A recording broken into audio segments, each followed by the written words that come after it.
So wanting to just continue talking to you guys about fluid mechanics. This, of course, is a prerequisite subject for Mech 2. So all of this should look, I hope, familiar.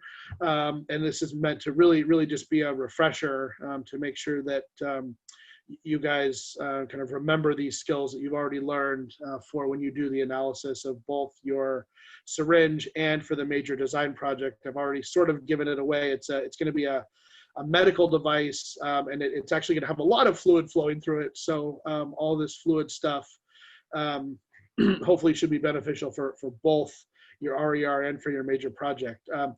This is the slide that I show to kind of give you a description of what I think a mechanical or aerospace engineer should know, having survived a fluids class.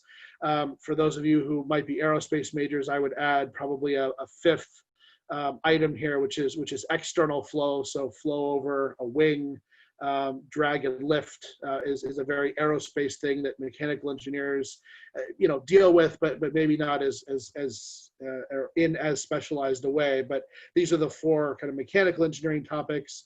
And what I wanted to talk about today, we've already talked about the definition of viscosity. So today it's going to be special solutions to Navier Stokes, and specifically I'm going to talk about Coedflow. I've got a pre-recorded set of slides on Hagen-Poiseuille flow, which I'll post up on Canvas, so you guys can see that asynchronously. And then if we have time, we'll jump into Reynolds transport theorem, but it looks like I've got about 20 minutes before Amy shows up. So we'll see how far we get. Okay, so Coedflow. Coedflow, as are so many things in engineering, named after a guy named Couette, who was the first person to kind of run through the derivation of this. The key thing for Coedflow is that it is a, jump to the next slide here for a second, it is a special solution to the Navier Stokes equation. So I've got here the Navier Stokes equation in the x direction, and in our previous encounter with the Navier Stokes equation, I basically said that it cannot be solved, and in fact the entire field of engineering fluid mechanics is sort of a result of the fact that nobody knows how to solve all of the Navier Stokes equations simultaneously for most fluids. And so we've got all these kind of hacks and workarounds and empirical solutions because nobody knows how to solve this problem. Pretty interesting. There are a handful of situations where it can be solved, and it turns out that Coedflow is one of those situations where the equation becomes simple enough because enough of the terms drop out that it can be solved. And you guys will see, when you can solve Navier Stokes equations, it's like a miracle. Like, everything about the fluid, and you could say, like, I mean, you could talk about how fast the fluid's going, what the volume flow rate is, what the pressure field looks like, what the velocity field looks like, where any particle of fluid is at any particular time. You're like God. You know everything about the fluid if you can get a solution to the Navier Stokes equation. So you guys will with Coedflow, you'll see that. And if we could solve the Navier Stokes equations for more complicated fluid geometries, well, fluid mechanics would stop being an engineering discipline and would start becoming a discipline probably in physics or the sciences, because we wouldn't need all these weird sort of empirical workarounds that we've developed over the past 150 years because we can't solve this equation. So anyway. So Coedflow is one of these rare special situations, you could probably count them on one hand, where you could solve the Navier Stokes equations and all of a sudden you become like super powerful, right? It's like you know everything there is to know about the fluid. So what is Coedflow? Well, okay, it's basically just flow between two parallel plates. So the bottom plate is fixed and the top plate is moving at some velocity v, and you have a fluid between them. A really good kind of real world example of Coedflow is an automobile transmission. Interestingly, of course, automobile transmissions are not just parallel plates sliding over each other, they're circular. So you have sort of one shaft spinning and another shaft spinning and one is often spinning around the other one, or you have two plates that are spinning with respect to each other. But if you look at kind of those circular geometries, if you zoom in close enough, it looks like this, right? So if the radius of curvature becomes so large that the plates themselves appear to be flat, which is what happens when you zoom in to any sort of circular profile. If you zoom in close enough, it looks like two flat plates. And so the Coedflow is often used as at least an approximation, and a pretty good approximation for transmission systems, for things like bearings, where you've got one component of the bearing that's spinning, and then there's a thin layer of fluid oil separating the inside and the outside, and the outside is fixed. If you zoom in on that, it's basically Coedflow. So there are situations in the real world where you get awfully close to this velocity profile, this situation, at least as an approximation. So a couple things that I want to point out. So I mentioned that the bottom plate is fixed, the top plate is moving at velocity v. In this particular configuration, I've set the coordinate system, or well, the textbook that I borrowed this from set the coordinate system right at the geometric center between those two flat plates. So the origin is right here. The fluid is moving in the x-axis between the plates, and then the y-axis just describes the distance between the plates.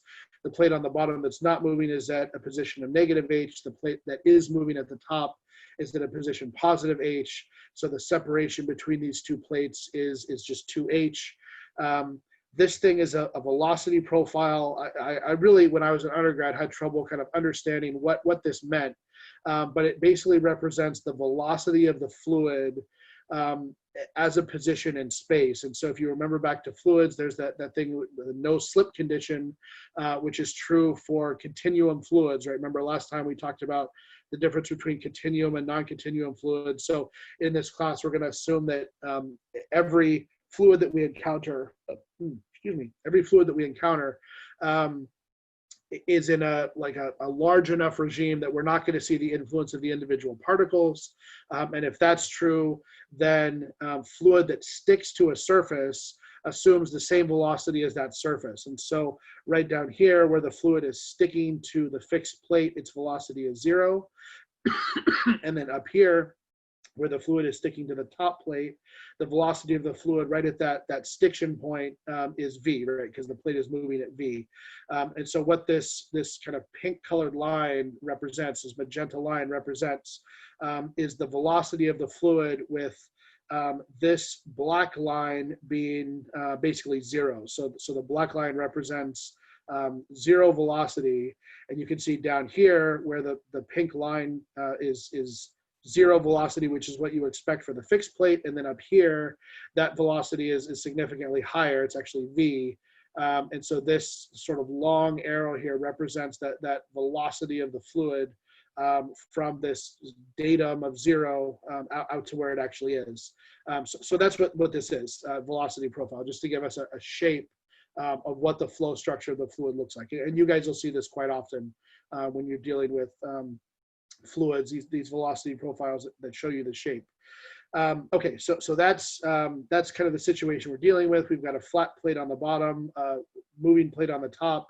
They're both flat and infinite into the page, and we've got fluid between them. The fluid on the bottom is fixed, and the fluid on the top is being drug along at velocity v, and it creates this nice, basically linear velocity profile u of y from y equals minus h to y equals positive h, and that's the geometry of the Coedflow.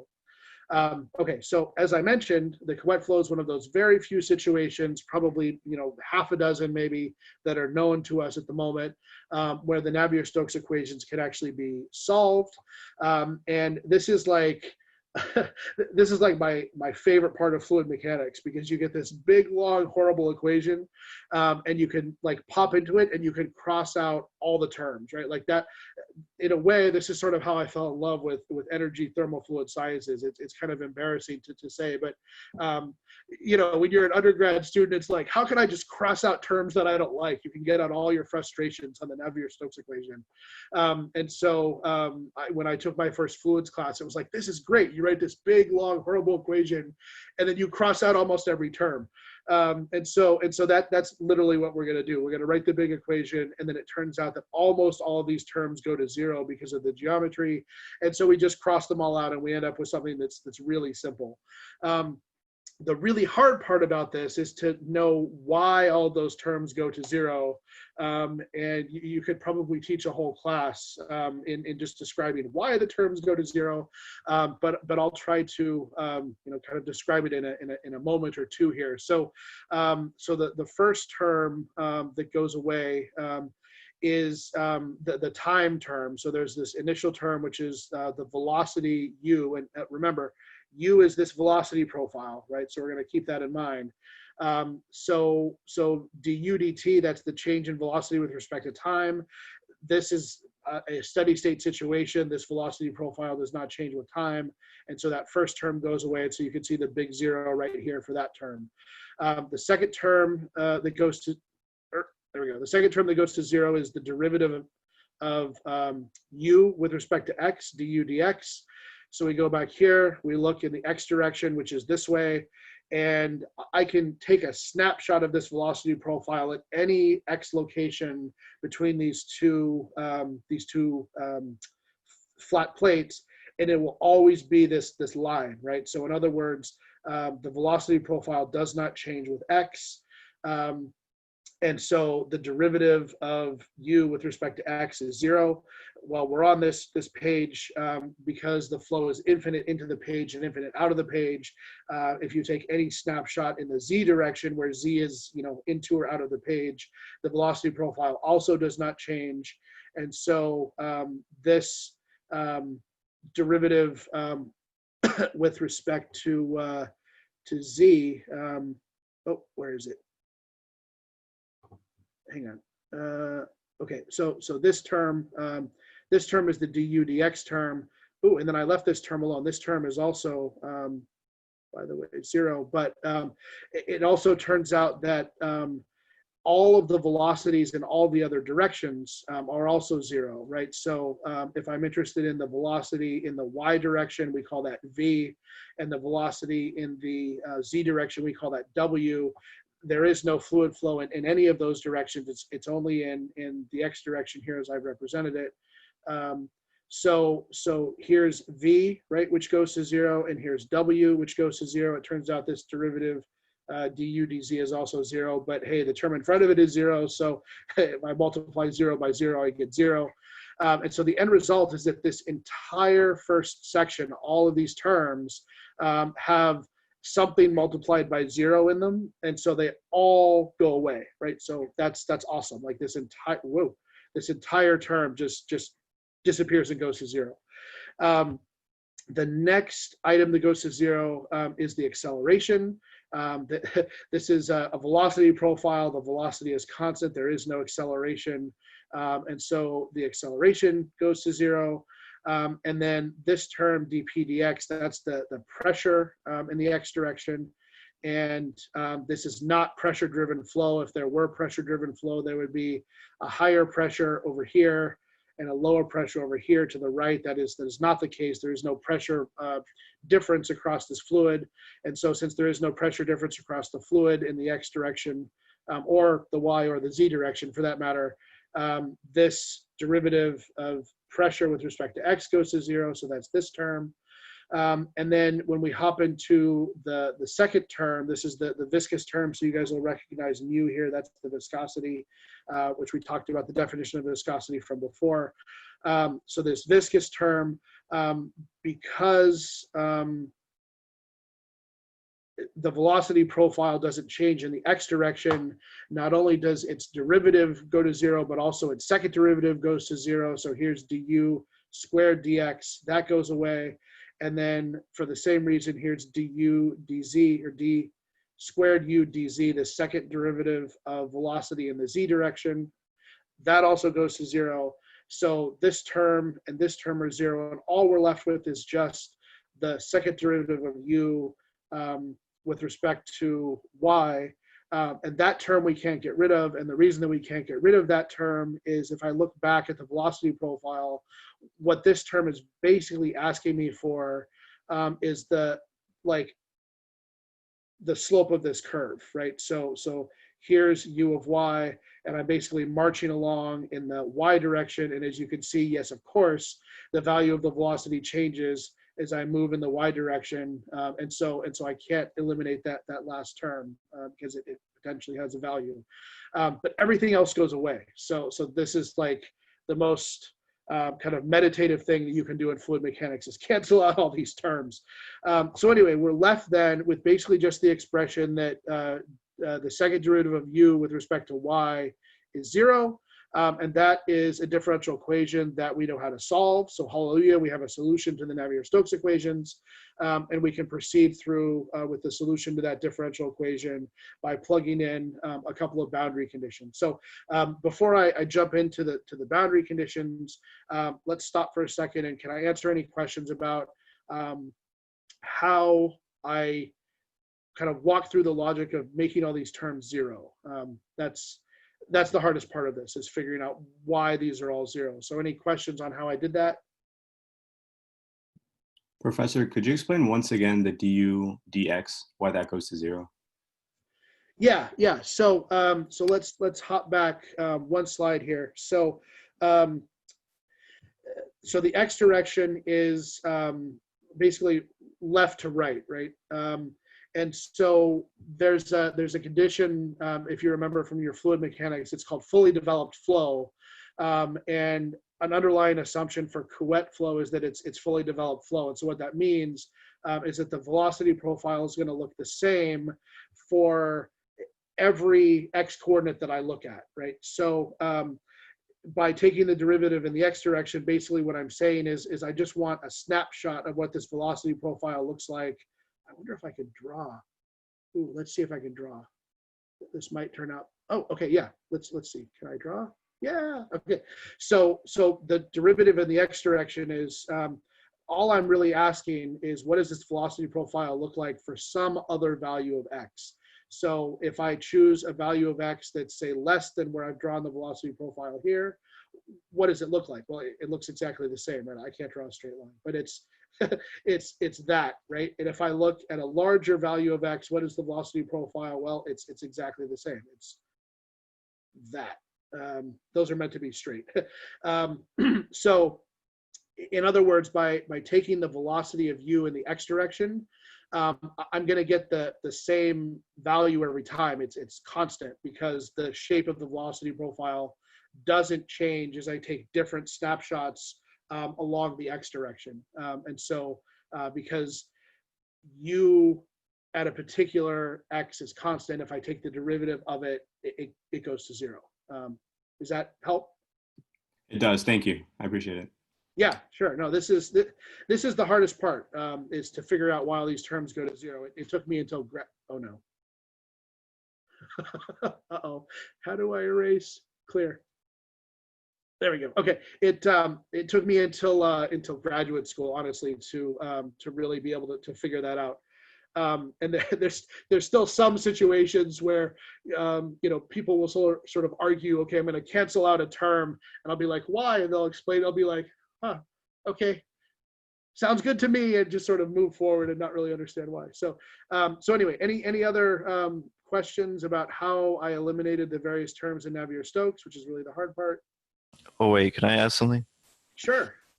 Okay, so if d squared u dy squared equals 0, doesn't that mean that the velocity doesn't change with respect to y? But sorry, say again, du d. Okay, so d squared u over dy squared equals 0 is the last thing you get. Yep. Right. So wouldn't that mean that the velocity is constant with respect to y? Doesn't mean the velocity is constant with respect to y. It means that you mean if I integrate this twice, what do I get? Or no, I mean like one. Oh wait, u is the velocity. Okay, Yeah. I was thinking it was the position. Okay, never mind. Yeah, no, that's okay. Any other questions on where these zeros come from? Okay, so I think we're good with that. And if if it's unclear, Coedflow is derived in literally every fluids book. So even the fluids book that the OER book that I recommended for the class, you guys can go back and check to see where those zeros come from. That's the really hard part. After that, it's pretty easy if you know how to solve a differential equation, which presumably you guys all do. You had to survive a calculus class to get here. So we just plug in two boundary conditions. What are those boundary conditions? Oh, and by the way, two boundary conditions because we have a second order differential equation. So what are those boundary conditions? Well, the first one is that at y equals negative h, the flow has a velocity of 0, right? Because it's no slip condition, it's fixed to the plate there. And then at y equals positive h, the velocity is v, again, because of the no slip condition, because the fluid is fixed there. So those are my two boundary conditions at y equals h, u equals capital V. And then at y equals minus h, u equals 0. And so if I plug in those two boundary conditions, that allows me to get values for these two constants that come out of two integrations of this second order differential equation. So that's what I show here. So those are those two constants. And then poof, I have my velocity profile, which, as we would expect, is just the equation of a straight line, right? This looks an awful lot like y equals mx plus b. So here's the slope, and then here's the y-intercept, and hallelujah, you've got the equation of a line. So now that I have this velocity profile, I'm like all powerful, right? Like you could basically do anything now with respect to describing this fluid. I know where all the fluid particles are at any moment in time. I know what the velocity profile looks like. I can integrate this velocity profile over the area and get the flow rate. I can tell you what the pressure field is. I mean, it's like having this solution to Navier Stokes equations is like it's you're all powerful. So so let's use this to do something useful and interesting. So I described before that Coedflow is representative of a number of situations in the real world, but one of them is the force transmission in like an automotive transmission system. And so if you guys probably, unless you're like really into cars, probably have never heard of a manual transmission. I grew up driving a manual transmission. Now everything is automatic and you don't have to worry about what the car is doing and shifting gears. But back 1,000 years ago when I drove cars, I guess I still drive cars, but when I drove cars that were as old as me, you would have to worry about shifting gears. And effectively what you're doing is matching the speed of the engine to the speed of the tires as you're driving along. And you have a number of different gears to take advantage of the torque versus speed, basically simple machine relationship of gears effectively. And so what you're doing is you have one plate that's spinning, that is the plate that comes from the engine that has the power, and then you have another plate that goes to the wheels, and you have to make sure that when you engage those two plates together that they're spinning at relatively the same speed. Otherwise, you basically destroy your transmission, because if you have one plate spinning really fast and one plate that's not spinning at all, and you push them together, well, that's a recipe for failure. So what does a transmission do? Well, it very slowly transmits torque from the spinning plate to the fixed plate by moving them ever closer together and transmitting the torque from the spinning plate to the fixed plate through a layer of fluid between them. And that's exactly Coedflow, right? Because we've got two flat plates and they're moving closer to each other. Oops, someone's got a comment. Okay, yeah. Oh no.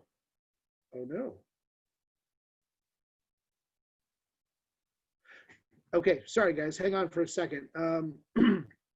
Amy, who is going to be our Pressbooks advocate, is barred from the meeting because she's not Florida. Okay, so let me just do a quick, let me see if I can fix this in Zoom. 1 second. Sorry, this is technical difficulties. Amy's tried to join us and cannot get in.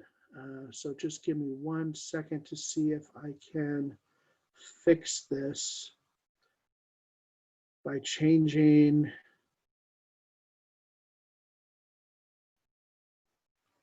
advanced options.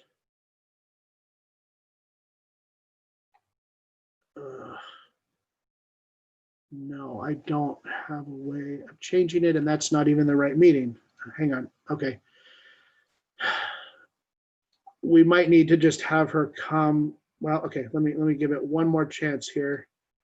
This is Perry. Are you on the like the meeting setup screen?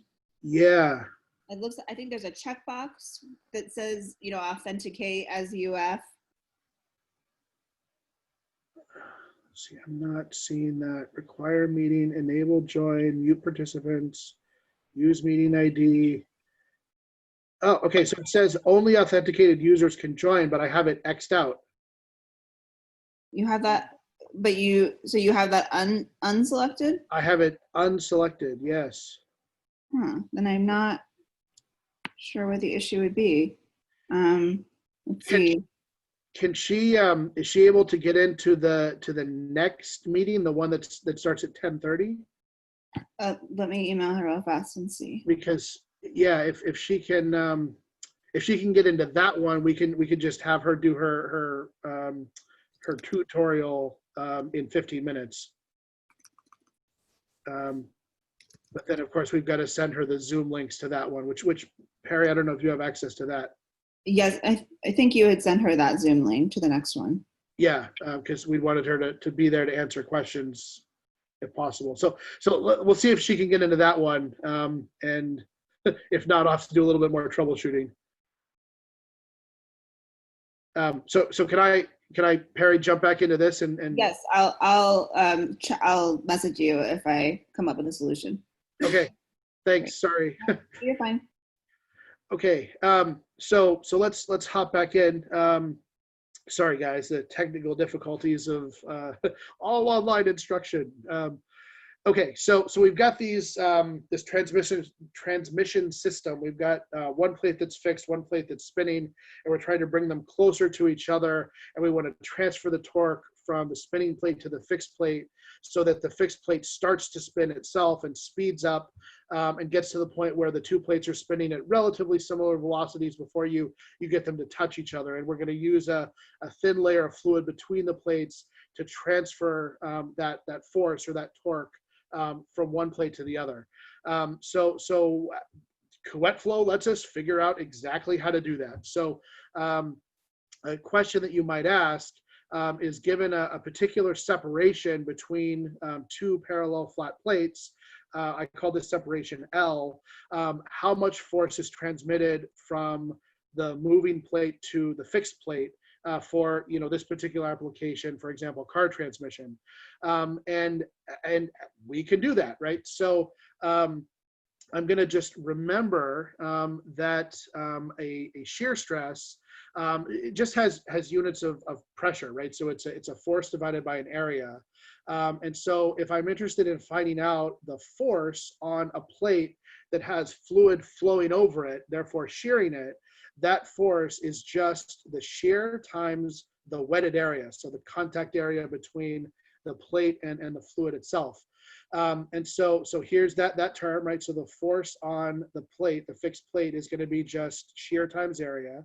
And hey, we have an expression for tau, right? Because we have the definition of viscosity from the previous presentation. And so I could just substitute in my definition of viscosity for shear, and that gets us here, right? So I'm just substituting in for tau the viscosity times du dy, and that gives me now this expression for the force on that fixed plate. And if I didn't have the Coedflow solution, I'd pretty much be stuck here. But du dy, u is this velocity profile, and it's a function of y. Aha! So I can take this derivative, plug that value in, and figure out what this force is for this particular configuration.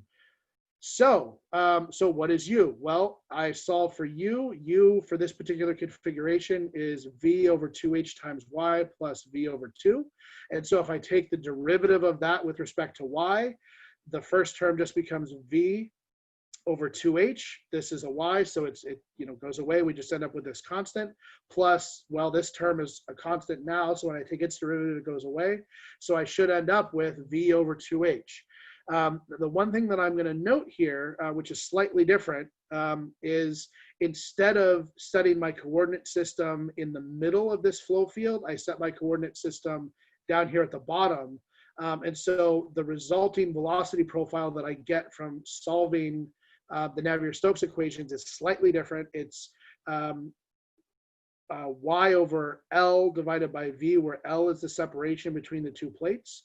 And I'm going to leave it, this is kind of an interesting exercise. I'm going to leave it up to you guys to use what you know from your Coedflow solution here that I talked through to just move the coordinate system from here down to here, resolve this, putting the boundary conditions in appropriately for the new coordinate system, and prove to yourselves that you can get this velocity profile. But you guys will be able to get this no problem because you know how to put the zeros in, and you know how to do the double integration, and so you guys can get this velocity profile regardless of where I put the coordinate system. So in this case, instead of 2H, the separation between those two plates is just L. This is the new velocity profile. When I take the derivative of that velocity profile, I just get V over L, and I plug V over L into my derivative expression here from the definition of viscosity, and I end up with the force at y equals 0, which is the fixed plate, is just viscosity times the wetted area times V. V is the velocity of the top plate, the moving plate, divided by L, the distance between them. And it's super simple, but you can actually see the relationship is precisely the way that I described it for what you would want in a transmission system, right? As L gets smaller, this force on the bottom plate gets bigger, right? Because L's in the denominator. And so as I move these plates, the moving plate and the fixed plate, as I move them closer to each other, as this L distance gets smaller, the force that's transmitted from the moving plate to the fixed plate goes up and up and up and up and up. And eventually it'll reach a point where that fixed plate overcomes any sort of static friction that it's experiencing because the wheels of the car are on the ground and there's friction in the system. So very, very gently, you bring the two plates together, you overcome that static friction, the wheels start to turn, the bottom plate that's fixed starts to turn, and now the two plates are turning, you can push them together and impose the full power of the engine onto the wheels of the car without stalling your manual transmission vehicle. So really cool, very relevant, valid, neat application of Coedflow fluid mechanics to a practical situation. Your cars do this whether you know it or not, right? Everybody now drives an automatic transmission, but your cars are automatically, as you shift gears, and you guys who drive, you all drive, you feel that as the car shifts from first gear to second gear to third gear, there's a little bit of a kind of a jolt. As the car is shifting gears, this is precisely what it's doing. It's literally just changing the distance between two plates with fluid between them to match the torque between a plate that's either fixed or moving slowly and a plate that's moving faster. So cool application of Coedflow. Okay, so let me stop there. Looks like we've got another. Amy isn't allowed to join the other meeting until you are on as the host. Okay, so I'm gonna Perry just ask them if they have any questions and then jump into the next meeting. So if Amy wants to, if she's able to just hang out for a minute or two, I'll be there in just a second. Okay, awesome. Glad she's able at least to get into that one. Okay, so any questions about the solution to Coedflow in this particular example?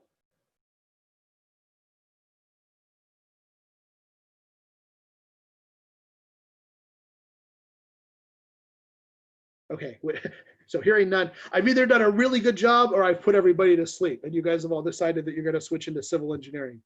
Okay, so let's wrap it up there. I